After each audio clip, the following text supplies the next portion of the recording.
Thank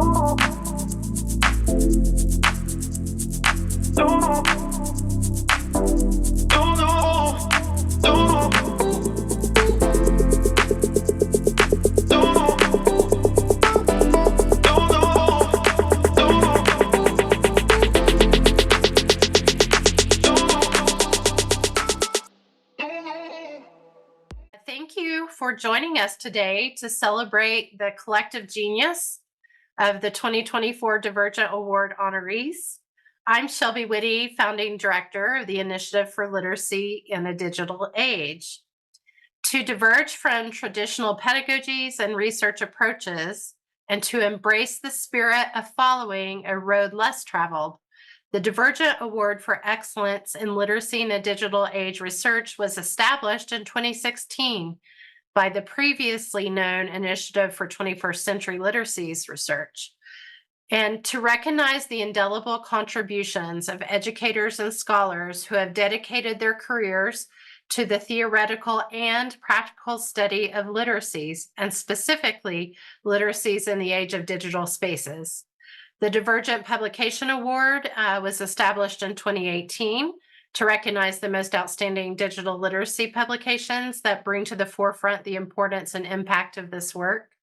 And in 2019, the Award for Literacy Advocacy was established to recognize individuals or groups using digital spaces to advocate for literacy, students, and equity in all facets of academia.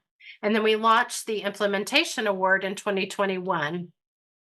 Joining us today are the honorees for 2024, who will introduce themselves throughout today's event, as well as Divergent honorees from previous years and advisory board members. Welcome, everyone. The full list of honorees can be found at the end of our video and on our website. So I really look forward to this conversation every year, and we often tackle a question related to literacy in digital spaces, and our conversation today will center on the questions themselves. So I've been thinking a lot about what it is we don't know and what questions we need to be asking about the future of literacy's work, about the future of our work in our field or fields, plural, our students, if we work directly with adult learners or young people, and even our colleagues. So what are some questions we should be asking about literacy in a digital age in the year 2024?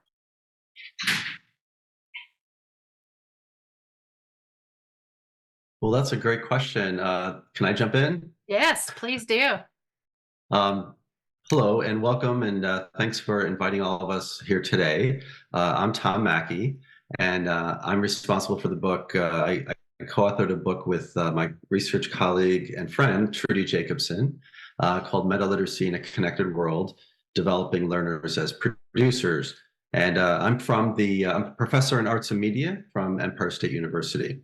So I think, and I'm sure everyone's thinking something along these lines, since this has had such a huge impact on our world over the last year. I think that the question that we should all be thinking about now is sort of what form of literacy, or how is literacy impacted by the trends in generative artificial intelligence? And specifically, I'm very interested, you can tell from the title of my book, what does it mean to be an original producer of digital content in a world where it is so easy to generate content using a variety of tools, starting with OpenAI, and of course now we have just so many different kinds of resources. So that's where I'd like to situate it, and I think it's great to ask us to start with a question. So thank you so much.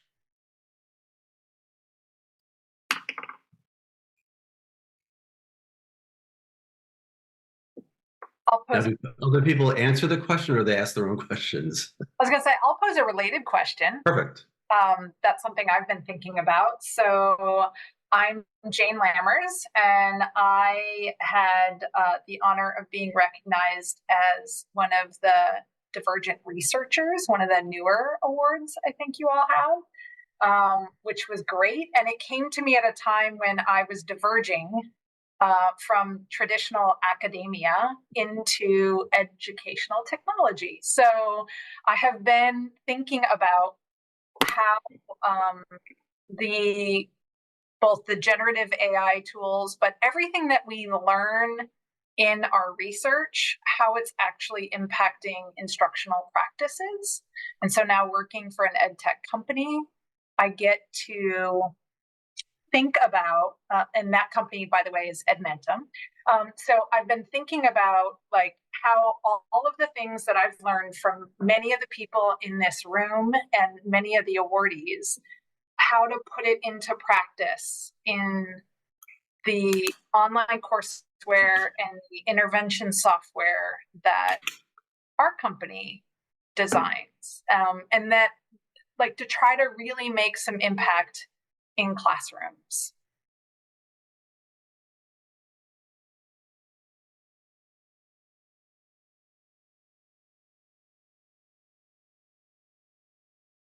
Well, I guess I could jump in here because my question is very similar to Jane's, and my name is Bill Kist, and I co-edited a book for the National Council of Teachers of English this year, which was with Mary Crystal, who is a retired teacher from the Chicago area. I know we were talking about Chicago a minute ago. Mary and I did a book on critical media literacy, and it was an edited book where we asked for participants, and I think we have one of our chapter co-writers here on this call with Miss Dr. O'Byrne. Um, the I guess to me, I'll be, I'll betray my roots as a high school English teacher. These are the best of times. These are the worst of times. I think I get so excited by what, Jane just mentioned, all the potential. And since I am retired from Kent State, I've been approached by a bunch of universities here in Northeast Ohio to do some adjuncting online. And I have been doing a lot of asynchronous online teaching, which I never had done before. And I've been having a fantastic time. I have been getting such great conversations with my students. They're not live, but I've been having such great conversations and great times, and I get good feedback. And I've been doing things that I've never done quite that way as a teacher before. I think I've been stretching and growing and using multimodal more than I ever did. And then I go out, I do some consulting work with local schools, and they want me to talk about data-driven decision making and how I can help teachers look at standardized testing data, paper pencil, typical type of standardized testing that we've had since the late 90s. And I guess I'm wondering, so my question would be how, similar to Jane's, I mean, how can we try to bridge this gap? The teachers I work with in these schools, they're not even, I think, barely even thinking about AI because they're too busy trying to, figure out how to get their kids to answer these standardized test questions. So I hate to be a Debbie Downer, but I see so much potential with all this online stuff that I'm doing, but I'm not always seeing it at the K-12 level. I'll end on a positive. If you look at our edited book, I can't believe all the great contributors we got from the K-12 world. If you look at the chapters from this book that I got to be on this panel because of, I mean, that is extremely inspiring, I think, because these are actual K-12 teachers who are doing really fantastic things. So that it must be happening somewhere. So that's my contribution here, Shelby. William, if can I don't know if I can jump in, but I first of all want to share your enthusiasm for teaching online, and it's so great to hear that, especially if you're new to teaching online.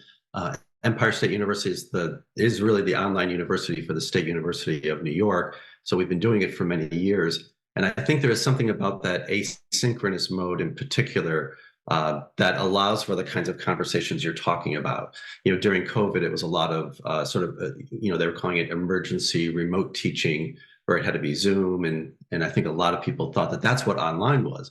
But we know, because we've been doing it for so long, that it really is that asynchronous mode. And in connecting too with what Jane was saying, it really is that sort of integration of the technologies and thinking about instructional design practices in the delivery of your course and the particular outcomes that you have in mind. So I think now we are faced with a really interesting question of, you know, AI is being built into all of these new programs. So how do we best leverage that? And I'd just say quickly that I try to stay focused on the positive too, because that's what I'm really interested in, of what students can do with this technology, and not just, you know, penalize students or look for plagiarism, things like that. You know, we have to keep an eye on those things, but there's so much potential for what they can do. And I think it's this kind of collaboration, you know, among instructional designers and faculty and really students. I think that's going to take us to that next level. And I think literacy is a key part of that in terms of what they know and how they work together with other people. So I just wanted to say that. I don't know how, I guess it's a free form kind of conversation, so I just couldn't help but jump in and say how much I appreciate what you said and what Jane said. Well, I'll build across these points. So I'm Vaughn Watson. I'm at Michigan State, and thanks, Shelby, for bringing us together. We should have, you know, these are the kinds of conversations we should have, right, across work and ideas and all of that. And what I like about this is not the question I was thinking about as I was, you know, getting the Zoom set. So, but the point I think I want to highlight when I'm thinking with AI, I'm going to take us to, and I'll put the link to this article in the chat. But I had the opportunity to co-guest edit a themed issue of an occasional journal paper series from the Alliance for African Partnership at MSU. It's called the Alliance for African Partnership Perspectives. And there was this fascinating piece from Nathaniel Stewart and Dr. Nathaniel Stewart and Dr. James Honorees, and it was called The Quantitative Debt Owed to Africa. And it just really has me thinking with AI. I'm gonna read from the abstract. The authors say, quote, higher education. Oh, and so the issue theme was race and ethnicity in higher education in the global African diaspora.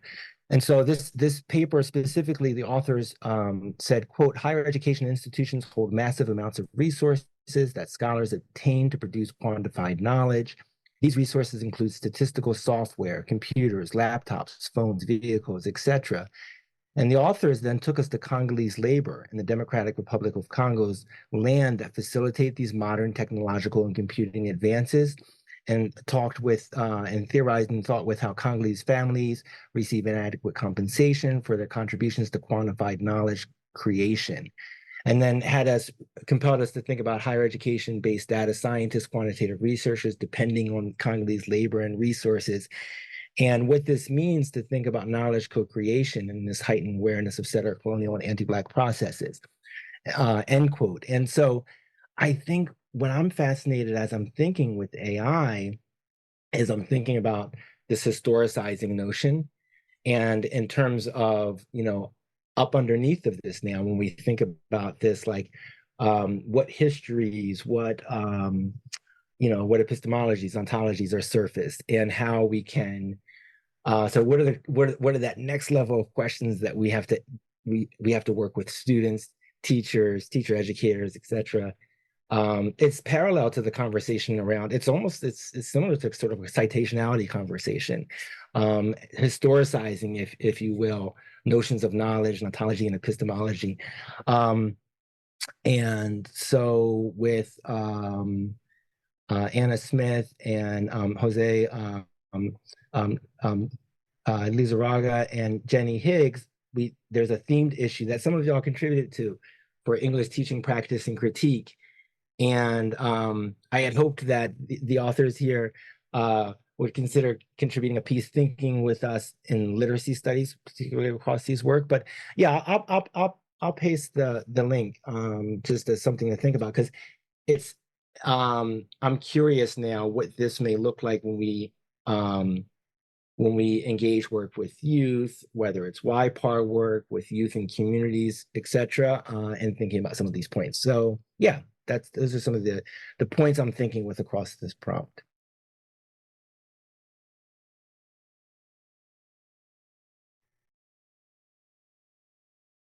I can maybe draw some connections between those things, because I think we're circling around a few things that I'm interested in. I'm Phil Nichols, and I'm an associate professor at Baylor University and one of the research award winners. And I'll also say thank you, Shelby, for convening us. It's an honor to share space with everyone here. But yeah, I think to Vaughn's point, I think I'm also very interested in those sort of like larger, like historical antecedents to a lot of the sort of contemporary anxieties around things like AI.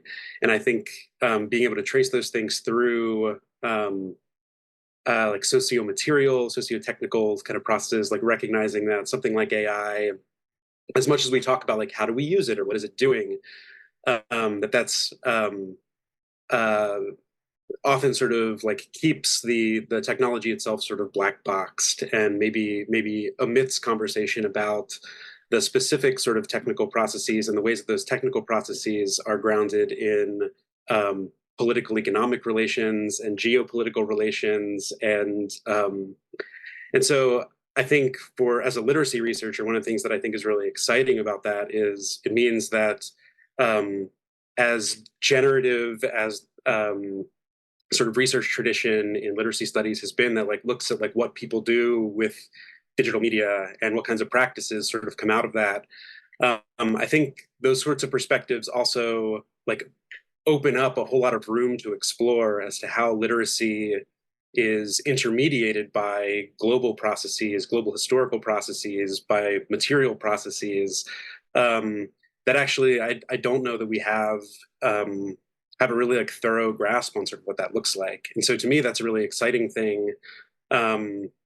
Maybe even more so than just what are people doing with AI is the question of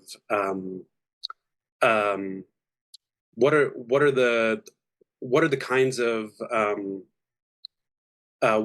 things that are like literacy practices through platform technologies, connective media, that they're sort of being tethered to and that are being conditioned by in some way. And how do we develop methods for tracing out those things when they're vastly distributed across time and space?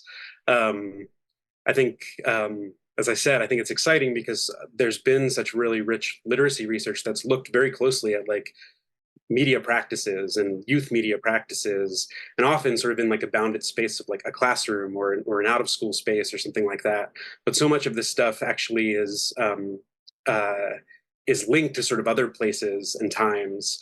And so thinking about how do we make sense of those traces and to follow those things and to sort of see how power is sort of implicated and circulates through those things, I think is a really like rich, like very much live and open question for literacy research, and one that like doesn't have like easy answers that we can just sort of like reflexively go back to things that maybe we've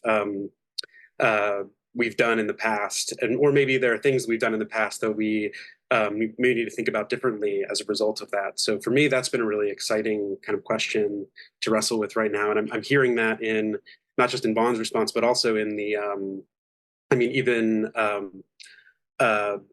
the idea of like data in schools and the testing data and things like that. All of these things, right, are data processes. And there's a reason why the sort of enchantment with AI in the present sort of fits neatly in systems and structures that have learned to have a larger like enchantment with data. And so how do those forces sort of play nicely together, and how might they be sort of upended or critiqued or things like that? So I think there's room to sort of like draw connections and sort of see continuities. but also to maybe look for places to intervene in those systems as well. So that's I'm seeing connections across some of these responses.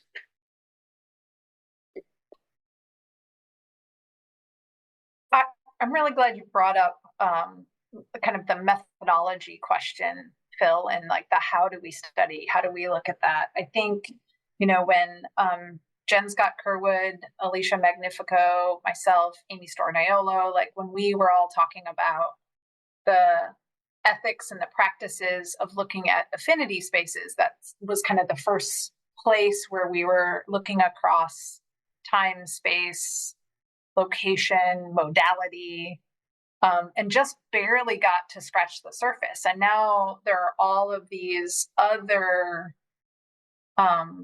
platforms, the different ways that technologies are being used, and the literacies in some ways don't change, but in some ways totally transform, right? And it's really hard as researchers, I think, to figure out how to bound our studies. I know when I work with doctoral students who are interested in studying anything digital, just getting them to figure out what are the boundaries of their study, how do they do it, and what former practices from other kinds of research do translate well, and what also how do the epistemologies inherent in some of those previous designs and methods then limit what we can see, because the epistemologies in some of these platforms are so different. So I think that's something that we're still really trying to figure out in digital literacy research. And we've got a couple of little, places to point to, people who are doing some of the thinking around scales, time. I happen to have just recently vacationed and spent spring break with Anna Smith, and know that she was working on like some digital like space kind of thought piece work while we were together. So, I mean, there are lots of still open questions and interesting work to be done about the how do we study these things.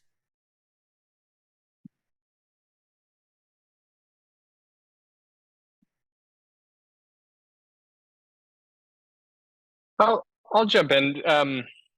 So my name's Nathan Holbert. I'm an associate professor at Teachers College, Columbia University, and I'm wearing a couple hats here. So thank you very much for the award and for inviting me to be here. The rest of my honorees could not attend; they were all busy right now. But we received an award for a podcast that we have created called Pop and Play, and my collaborators that aren't able to be here are Haney Yoon, Lalitha Vasudevan, and Joe Rena Ferry, who really kind of make this thing happen. And I'm feeling a little out of sorts because like they're the really smart ones and I'm the guy who just laughs a lot on the podcast primarily.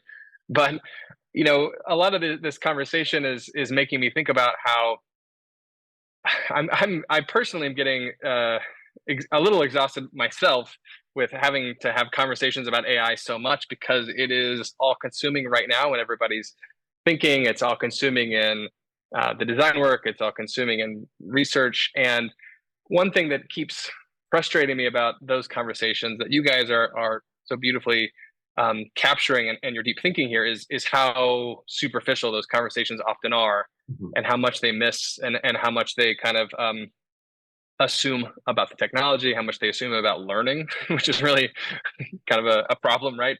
And so even though I don't usually wear kind of a literacy hat in my work, maybe I can, as somebody who's sort of doing this podcast, we were really thinking a lot about how do we play with our own research? How do we think about ways of communicating the things that we do, the things that our colleagues and our friends do in these fields of education and sociology and literacy?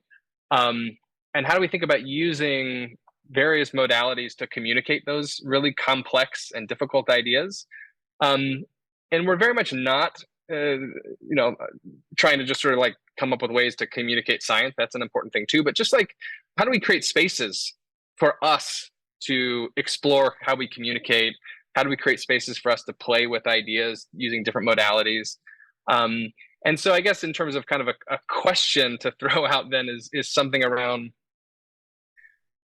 how do we take these dense, very, very important and central ideas that we're sharing and we're engaging in here and that we engage in with our research, and how do we translate those, not dumb them down, not simplify them, not whatever, but how do we translate them so that people can start grasping some of the complexity here as they reason about really super big consequential things that are happening in the world, and that I've that are happening because we don't understand the AI. We don't understand how it works, and we don't understand the implications of our choices when we start implementing it and using it. So how do we translate these things? How do we use different modalities to communicate, to share, to play with our communication as well, to push these conversations to the more deep and to the more nuanced? I'll follow Nathan since I just saw him recently. Really wonderful thoughts. My name's Cliff Lee, professor of art and design and education at Northeastern University. And thank you for the award. My colleague, Elizabeth Soep, and I, friend and longtime colleague, just published a book last year called Code for What? Computer Science for Storytelling and Social Justice. So as you can tell from the title, a lot of my work over the years has been very interdisciplinary. But just hearing like a lot of the different comments that folks have shared, it just got me to think about, I had the benefit of listening and just jotting down some notes. So maybe these are kind of all over the place, but I just started thinking about like these questions, like how can we continue to look towards kind of using the Sankofa, metaphor of looking back or looking forward and back at the same time. Like, how do we look at also like non-Western colonial perspectives on learning and literacy, and how do these epistemologies shape the lenses in which we read the world? And this is something that I've been, digging a lot more into recently, like thinking about like indigenous knowledge systems and ways of being, where learning is not simply of the mind, but also through the body, spirit, and heart. And I think that's pretty quintessential for all humans, that when we think about future literacies, considering all these different ways that we learn through embodied learning or through our spirituality or through our emotions and heart, how can we leverage these different ways of learning into our literacies? And, similar to that, it's, as I mentioned from my book, like the way I think about it is very interdisciplinary, and we still operate in these like very outdated models of education and these silos of like first period, second period. And so how can we, leverage the interdisciplinariness of, I think that's natural, the way our minds operate, and how can we use literacies as an approach to tap into different disciplines and our social worlds to find new ways to build upon them? So yeah, at first I was also thinking about AI and data science and machine learning and all these different things, and I started thinking about like, how are these things changing what makes us human? And so maybe that's where it got into thinking about like this embodied learning and the heart and the spirit and all these different aspects of learning. And ultimately, I still came back to this question of like, how do we, as humans communicate with one another today and in the future? How does our various forms of receiving, consuming, producing, creating, imagining, how we communicate our thoughts, feelings, representations, instantiations, all these different methods, like how are we thinking about all these different modes of operation when we think about communication? So sorry to be so philosophical about it, but yeah, these are some of my questions.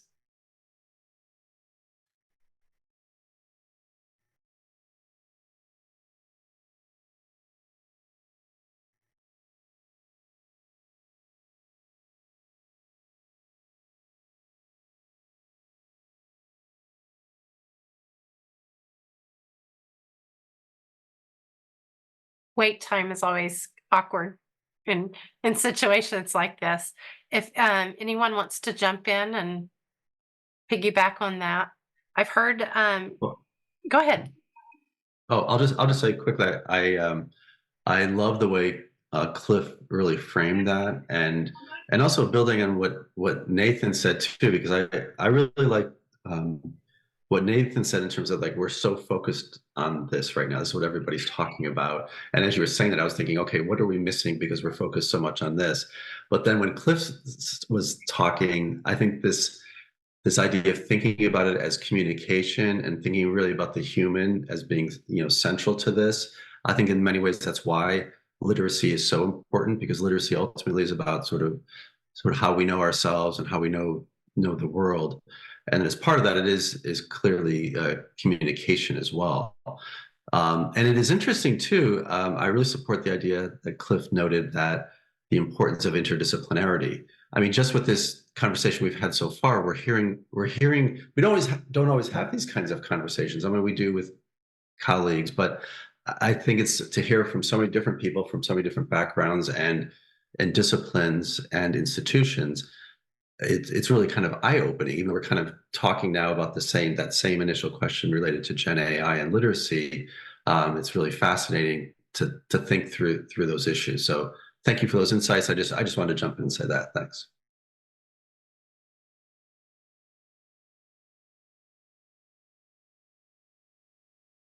When we think about what we're missing, I think, we're missing the kids. I mean, I go into these schools and, it seems like it's always, oh, these schools are, somewhat messed up and they need help. And, then I'm sitting there next to these kids, and I'm thinking one kid in particular, he's like a multimedia producer outside of school. I mean, he's got like, all these followers on all these different platforms. He's teaching me, but yet we're saying, and then what does the teacher do?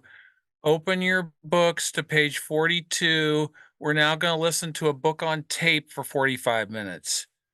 And then you're going to answer fact level questions at the end. Meanwhile, this kid I'm sitting next to, he's got all this multimodal stuff going on, and he's communicating with people all over the world. I mean, and then we wonder, why do we have a chronic absentee problem? I mean, I just think the disconnect is getting more and more. I mean, I hate to be a Debbie Downer here, but. Yeah, thanks, Bill. I'm Chris Gehring, Divergent Award winner from 2019 for another book on critical media literacy. But really happy to be part of the conversation. And y'all are really smart, and so I don't think I'm that smart, but I'm definitely connecting a lot to the classroom space, and spent time in classrooms this semester, and I'm in conversations. I'm teaching a methods class. I'm a professor of English education at the University of Arkansas. And so it's just thinking about constantly, my students are constantly coming back to me, like just completely flabbergasted and struggling about, like, how do we do anything that, like, the kids will actually pay attention to? Like, they are all, on the dopamine treadmill all day long, during class, but then even, when they're not in class, and, and then you get to English, which, by the way, is the most boring subject to start with, or the most hated subject in school to start with. And it's like, you got to, like, work really hard to make that interesting, and do things that are way, maybe, way more risky. And so these are brand new teachers, and they're not willing to do that. And so it's just a lot of conversations recently kind of around that, and in the same ways that there's so much possibility with technology and so many different things that we could be doing. It's also being used as, like, anesthesia, the technology as anesthesia in schools right now too. And, I walked into a classroom about a year ago, and there was zero interaction. It was like a 90-minute class period. Kids came in, got their Chromebooks out. The teacher stood in front of the room for 6 minutes and gave instructions on what they were to do. And they literally didn't communicate or interact with one another for the entire rest of the period. And I was there to try to observe this teacher teaching, and it was just like, this is not teaching. Like, whatever this is, I mean, this is like, I wanted to, like, claw my eyes out.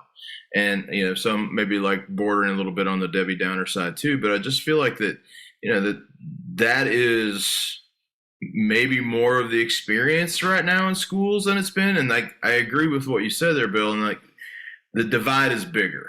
I feel like maybe the divide is, I keep thinking, like, we're gonna all of a sudden we're gonna start doing, like, really smart multimodal stuff, or like, I'm gonna go out into these schools and, like, I'm just gonna get blown away, and I'm like, I'm seeing a literary analysis essay, You staple my eyelids to the desk or something. It's just easy to see how English has a bad name, being the most hated subject, and I think that's probably getting worse right now versus better. So I'll stop there. But.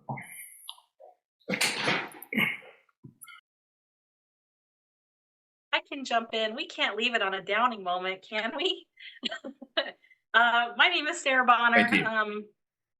I'm at the University of North Carolina, Wilmington. My award is for my dissertation, so I am completely brand new, chapter 1, into this work full time. Just to kind of position myself a little bit in sharing what I'm thinking about. I recently left the classroom last year after 21 years of being an ELA teacher in the middle grades. And I want to give a sincere thank you to the committee for this award because it couldn't have come at a better time. Last year was hard to be an English teacher. And for me specifically, I was targeted by a Moms for Liberty group where they went after my classroom library. By the end of the week, they had filed a police report against me and for child endangerment based on books I just had as pure library selection in my classroom. They weren't class assignments or anything. And then I remember Saturday handing in my letter of resignation because I wasn't going to allow these parents to dictate who I am as a professional. And so I took a stand. And while it's still hard and it gets me a little teary, it wasn't after that, not too long after that, where I received the notice of this award. And it brought, when as I'm sure you spend so many years in dedication and you work so hard and you can tell all the really good stories and it all comes kind of crashing down. and you're kind of at this low point. So receiving this was really, really important to me. And I just want to thank those that were involved with this because it was very validating to the work that I continue to do. And so while it's not directly connected to AI, I really look at transformational teaching because there were so many pockets that allowed me to transform. I mean, I think about the National Writing Project. I'm thinking about my work with inquiry and inquiry as disruption and looking at social justice issues with my students. And I think about transformation and how that looks for teachers right now. For me, what I'm really thinking about as AI continues to be a presence, what is it, to Cliff's point, like what is the human piece? And with my pre-service teachers, we're really taking a look at design thinking principles and looking at how we, ground ourselves with empathy. And we pay attention to what our students are doing. To Bill's point, like, are we talking to our students? Do we know what they can do? And can we use that in ways that are authentic and meaningful to them? And we can design learning experiences that matter as opposed to the busy work that just has to be done. And there's such a bitterness that exists with AI instead of embracing it and utilizing it for good. There's just this, it seems like this nuisance, at least the experience that I've had and the teachers I've worked with.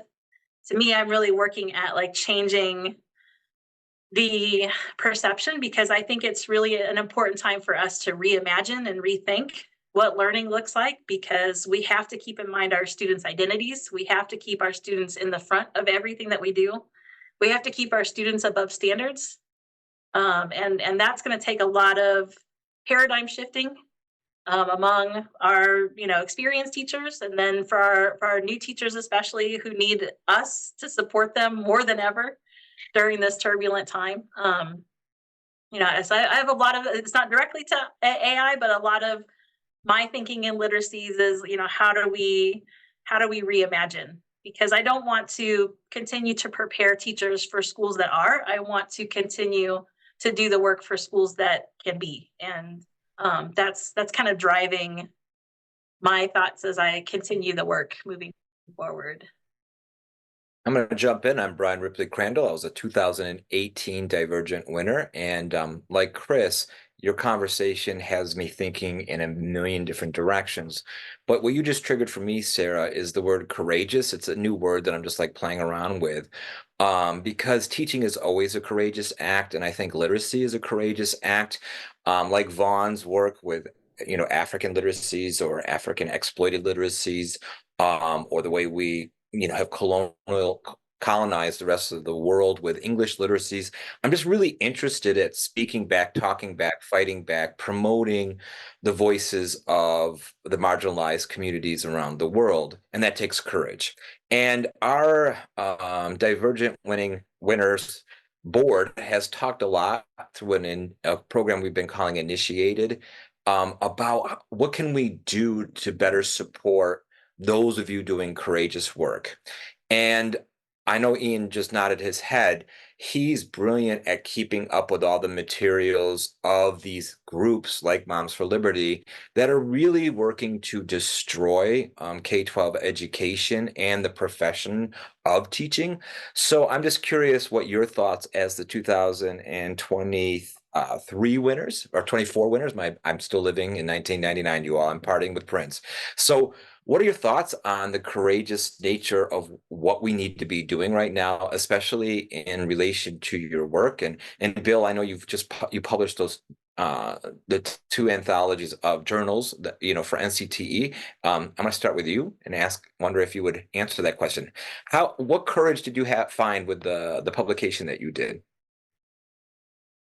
Well, I mean, I was really impressed that NCTE wanted to. They did 3 journal edited books at that time. Ours was critical media literacy, and the second one was race, related to race, and I cannot think right now what the third one was. But I was impressed with NCTE's courage as a national organization. And I guess I would just repeat, Brian, what I said a few minutes ago. I was just blown away with the contributions that we did get.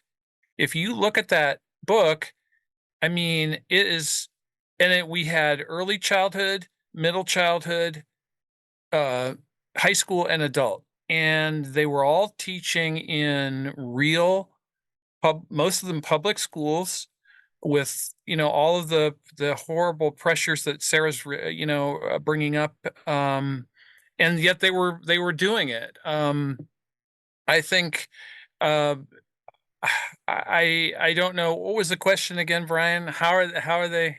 Well, I'm just Say it again. opening it up the conversation to maybe shaping the direction of the conversation to the courage it's going to take to continue the work that we're doing, as we move towards 2025, 26, 27, 28. I would just say very quickly, I am also a parent of middle schoolers, and I have noticed the incredible number of permission slips that have been coming home for, it seems like, every little tiny thing. I think that teachers are trying to cover themselves, and if the parent doesn't sign the permission slip, then there's some kind of alternative assignment. But that doesn't cover like what poor Sarah's talking about, just having a classroom library. I mean, it's just sad because I'm also riding around with my kids, and we have Sirius XM, and so we're listening to like all these different channels like Pandora, Hits One, TikTok, and my own kids will say to me, "Daddy, we better maybe change the channel when this song comes on because there are some bad words in this song." And sometimes I say, "Well, I appreciate that you are aware of that. We can probably go ahead and listen to the song, just that that you're aware of that." I think, I mean, I guess I feel that there are ways to handle this and not make our schools so closed off, Brian. I mean, they're and so cloistered, and and again, I return to, I sit in these meetings with some of these principals saying, oh, we have this horrible chronic absenteeism problem. Well, if we allowed maybe our teachers to, say, well, you know what, this book does have some so-called bad words. This song has some bad words. Let's talk about that instead. I mean, because my kids started talking about that like when they were in fourth grade. I mean, the kids know it. We all, I mean, we all don't we remember when we heard some bad words on the playground? I mean, I don't know what in the world has happened. But I guess we do need groups like Shelby's group here, to lift up this work and these courageous teachers who are still in there trying to fight the good fight and not just doing worksheets every day. Sorry to be so long-winded. Brian, I think your question is really an important one, especially after hearing Sarah's story. And Sarah, I just have to commend you for sharing that story with us, because we're reading about this all the time and these kinds of threats to K through 12 environment, and it's also happening in higher ed. I mean, higher ed really is the next target for this kind of bullying, and I just think there is. So I really appreciate you sharing that, first of all, and then the human impact of that. Even the way you talk about it, you can just tell. And again, so it's one thing to read about it, but it's another to hear someone share that story. And I think a lot of what we're talking about today is communication and moving forward. I think there's actually a connection to, Gen AI and AI, because one of the most serious, I think, threats. I mean, I'm very focused on what's positive and what students can produce and how they can communicate with these technologies. But the problem, of course, is misinformation, disinformation. We're already seeing that, with deep fake videos and, robocalls where you can easily pretend that it's someone else. So it could potentially have an impact on elections and major decisions that people make. So I think this is really, to your question, Brian, I do think that if there's a way to highlight this and sort of what is needed for the future, and to even somehow award, people who are brave and who are dealing with this kind of thing, I think that would be great for the Divergent Awards. But I think in bigger picture for us, this is really where literacy comes in. No matter what literacy framework you're working with, I'm very focused on meta literacy, which is really has this metacognitive component, so students are really reflective about what they're doing. I think we all want critical consumers of information so that they can really ask questions about what they're seeing and what they're hearing, especially when deep fakes and AI and algorithms can just so easily fool the eye and the ear and the senses. So that, I think, is really maybe the charge for literacy kind of moving forward, because it really is connected to what Sarah's talking about. I think that's one of the biggest challenges, especially in this kind of eco environment where it's just so easily through cell phones to connect and access and produce information that is not always real.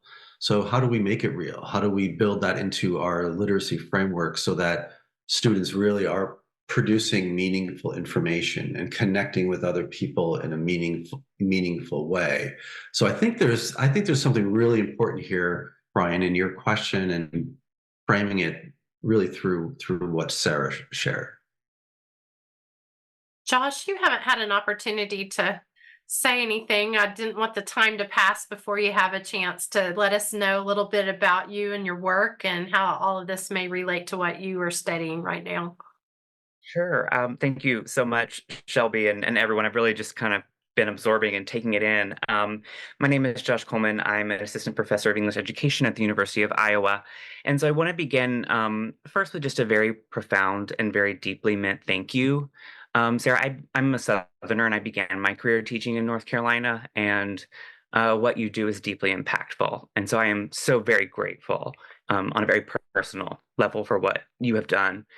And my work for the last year has been witnessing various individuals, teachers, librarians, administrators, parents, community members, tell me what it means to live in Iowa when book bans are rampant, right? And that's very much the shape of the project. And I've heard so many stories very much like yours, Sarah. And so some of the things I'm thinking about when it comes to the digital is what does the digital afford in terms of access? Right now, there's a lot of talk about books, and I love a good book. My life has been reading books in physical formats and now on my Kindle. And the reality is for book bans, it's not really about the books, right? It's about what kids remain debatable in our classrooms across the United States. What does the digital do to disrupt that, to ensure that young people have representations of themselves, and specifically so that they don't have to be? Sarah, in your case, you should never have had to be courageous for simply having books basically in your classroom library, right? That is what I want to know, is what can the digital do to make sure that kids continue to see themselves, that the stories that young people are creating and putting out in the world every day are reaching young people, and further are being brought into classrooms by teachers like you, Sarah, right? So that we can continue to advocate for equity and justice, and so that you don't have to be courageous and you can just be there and teach the beautiful young ones in front of you. So that's what I'm thinking about. And what does the digital do in this? What is the access, and how do we get teachers to embrace that? So thank you for the invitation. Ian, did you want to contribute anything to your thinking or reflecting on what you've heard today? I always have something to say. Hey everybody, it's good to see you all at Ian O'Byrne College of Charleston. First of all, Sarah, thank you for your work. You know, that topic is top of mind here. In my local area, Charleston School District is going through a number of issues, and it's, situations like this. I try to impress upon our colleagues that if it's not happening where you are right now, it's coming. And so just beware that we're seeing this pop up all over the place. This is a playbook. This is not, this is well trained, not well trained. This is well funded and well organized. And it's on its way to you. And it looks like charter schools. It looks like vouchers. It looks like book bans. As I was driving home from campus today, the district that my kids go to school in, there is one individual in the district that does not have kids, but that doesn't really matter, that filed all of the 63 takedown requests on the books. One person for all of them. So we're spending a lot of money in the district to go through that. I saw on the news today, and that was all struck down thanks to the ACLU, thanks to my school librarian, statewide school librarian office, thanks to our local ed unions. But I saw today that the same individual went and bought all 63 books and brought them to the sheriff's office today, to basically say that, that they should get pulled. And so we're trying a different route now. But to add to the discussion, one of the things that's key for me is a different C word, and that's connection. We are under siege. I've been amazed, going to our professional conferences post-COVID, and there's this desire to just go back to normal when normal didn't work for everybody. There is this desire to ignore the fact that hopefully as a country we're going through a racial reckoning.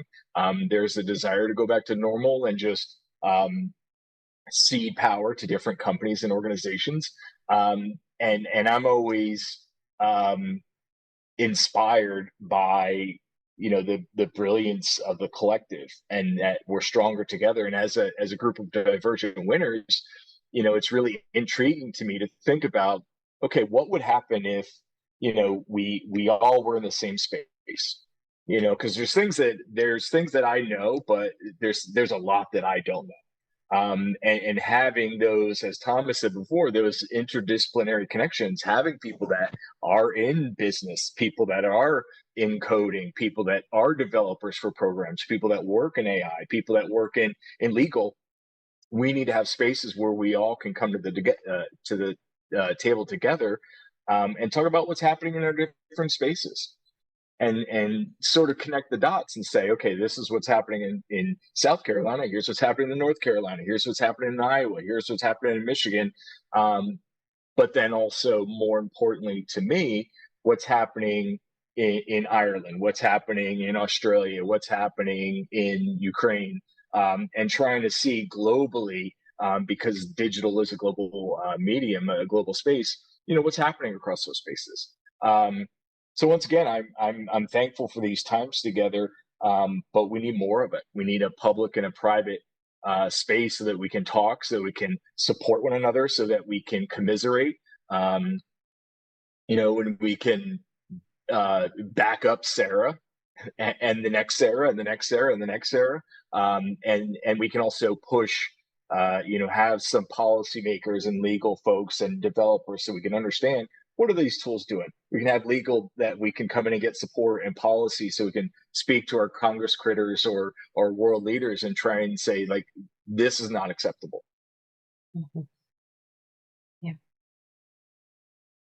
Well, we're about at the end of our time for the Divergent conversation today, and so much of what you all shared and said made it to my notebook here. So many themes continue to emerge as we talk about who holds the power, who has the power to make the decision, and the decisions of what it is that we're sharing in our classrooms and in our communities. And someone said, literacy is how we know ourselves and how we know the world. Boy, isn't that true? Isn't that, that's a bullseye. So I so appreciate the opportunity to hear your questions and hear your responses to one another's questions. And I hope it has you thinking about more questions, because, we were all brought up in schools where the goal was to answer the question, right? Multiple choice questions many times. Instead, I wish we were spending more time on helping kids think about questions they have for the world, and talking openly about what we don't know and what we can't quite figure out and how to grapple with that. So this is an invitation to continue to be involved with the Divergent group, and think ahead about ways we can change the narrative about what's out there, about the work that we do, and be a resource for others and use our collective genius for that. So thank you so much for your time, and have a good evening.